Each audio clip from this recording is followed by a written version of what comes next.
And now we have another big breaking news coming in at this moment. Infighting and tense situation continue in the alliance as Karnataka Chief Minister Siddaramaiah pitches Rahul Gandhi as the Prime Ministerial face.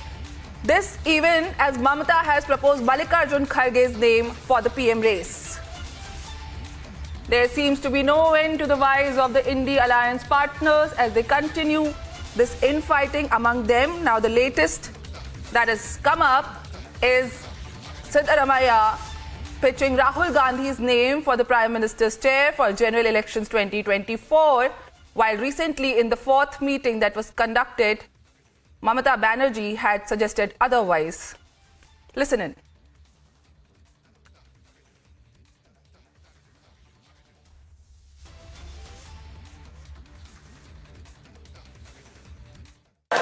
ನ್ಯಾಯ ಯಾತ್ರೆ ಯಾಕಂದ್ರೆ ಇನ್ನೂ ನಮ್ಮ ದೇಶದಲ್ಲಿ ಎಲ್ರಿಗೂ ನ್ಯಾಯ ಸಿಕ್ಕಿಲ್ಲ.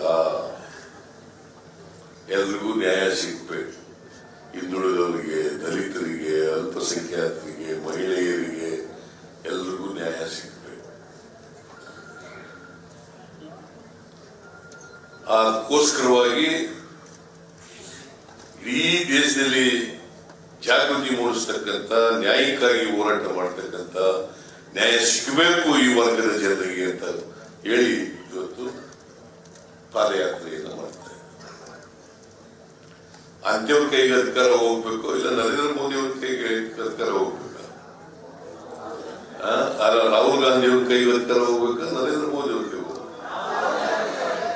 ನಾವೆಲ್ಲ ಪ್ರಯತ್ನ ಮಾಡ್ಬೇಕಲ್ಲ.